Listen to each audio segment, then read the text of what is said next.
Bonjour à tous, aujourd'hui nous allons voir ensemble comment mener une enquête administrative. Alors cette vidéo va plutôt s'adresser aux collectivités, aux responsables RH ou aux DGS qui, face à des difficultés dans leur collectivité, veulent faire le clair sur la situation et se posent la question de la mise en place d'une enquête administrative. Alors l'enquête administrative va permettre d'objectiver une situation, d'obtenir des éléments de preuve lorsque vous faites face à des difficultés au sein de votre collectivité ou de votre établissement public, ou lorsque vous faites face aussi à des dénonciations de faits type harcèlement sexuel, harcèlement moral, ou même encore des violences, des insultes. Ça va vous permettre d'avoir un rapport qui fait un état des lieux de la situation et de pouvoir, en toute connaissance de cause, prendre les décisions qui sont nécessaires dans ce genre de situation.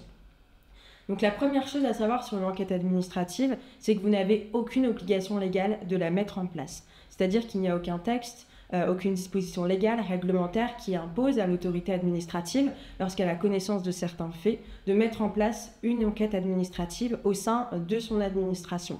Pourtant, l'avantage de mettre en place cette enquête administrative n'est pas négligeable. En effet, lorsqu'on vous déclare une situation de harcèlement moral, une situation de harcèlement sexuel, ou encore qu'on fait état d'un accident imputable au service, il faut parfois avoir un état des lieux de ce qui s'est passé pour pouvoir prendre les décisions nécessaires derrière et éviter, en tant que collectivité, établissement public ou toute autre administration, d'engager votre responsabilité parce que vous n'auriez pas agi. Donc ça va être un élément central pour pouvoir après prendre les décisions adéquates. Donc pas d'obligation, mais lorsque vous la mettez en place, il y a un certain nombre de principes à respecter. Le premier de ces principes va être l'impartialité de l'enquête administrative. C'est-à-dire que vous allez déjà devoir choisir un enquêteur qui va être impartial vis-à-vis de votre administration, de la collectivité. Donc généralement, ça va être une personne du centre de gestion quand on est au niveau territorial, mais également, vous pouvez faire appel à un avocat pour mener cette enquête administrative en toute impartialité. Donc le but va être d'entendre à charge et également à décharge l'ensemble des personnes qui sont concernées par cette enquête administrative afin de pouvoir derrière faire état de cet élément dans le cadre des procédures qui seraient mises en place. Typiquement, en matière de procédure disciplinaire, si vous avez une enquête administrative qui fait un état des lieux de manière impartiale sur les faits qui sont reprochés à l'agent, ça va être un élément central pour pouvoir apporter la preuve des faits que vous souhaitez sanctionner. Dans un second temps, après la question de cette impartialité de cette enquête administrative, se pose la question de son caractère contradictoire. Alors par nature, cette enquête administrative n'a pas à être contradictoire, c'est-à-dire que vous n'avez pas l'obligation d'entendre la personne qui fait l'objet des dénonciations. Ceci étant dit, il y a quand même un conseil qui est d'entendre cette personne pour qu'on ne puisse pas ensuite vous reprocher de ne pas avoir écouté les observations écrites ou orales de cet agent. Donc le conseil, c'est d'entendre tout le monde, mais pas d'obligation, en tout cas, d'entendre l'agent qui fait l'objet des déclarations. En revanche, si vous utilisez cette enquête pour une procédure, notamment dans une procédure disciplinaire, vous serez contraint de communiquer à minima le rapport d'enquête, si ce n'est les auditions de toutes les personnes qui ont été entendues, en les anonymisant si vous le souhaitez, mais il faudra que l'ensemble des éléments soient communiqués pour respecter ce principe du contradictoire. Donc des principes qui sont importants en matière d'enquête administrative, donc l'impartialité, la loyauté, la neutralité. S'ils ne sont pas respectés, la décision qui sera prise ensuite encourt la nullité, raison pour laquelle il faut faire attention à la manière dont vous menez cette enquête. Également, se pose la question de savoir comment se déroule une enquête administrative. Donc l'enquête administrative, comme je l'indiquais, il n'y a pas de cadrage légal ni réglementaire. Donc vous avez une possibilité de mener cette enquête qui est relativement large, c'est-à-dire qu'on n'aura pas d'obligation légale.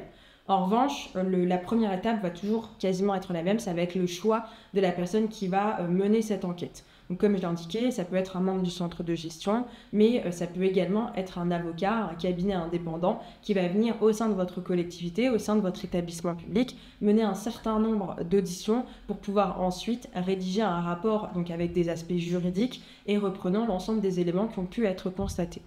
Donc ça, c'est la première étape, le choix de l'enquêteur. La deuxième étape va être de cadrer un petit peu cette enquête administrative.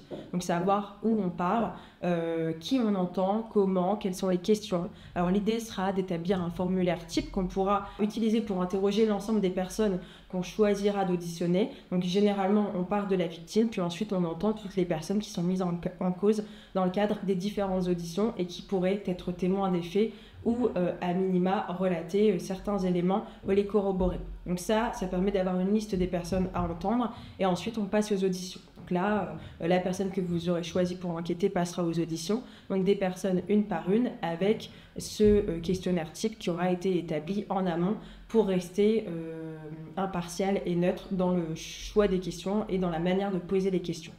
Enfin, après les auditions, il va y avoir également une phase qu'on appelle la rédaction du rapport d'enquête. C'est-à-dire qu'avec tous ces éléments, donc toutes les auditions et tous les éléments de fait qui auront été recueillis, la personne qui a été choisie pour enquêter va rédiger un rapport. C'est-à-dire qu'il va reprendre tous ces éléments pour en faire un condensé et vous indiquer ce qui est établi, ce qui n'est pas établi, quelle est la qualification qu'on peut apporter aux faits qui sont établis et par exemple quel type de sanction peut être prononcée si tel fait ou tel fait sont établis.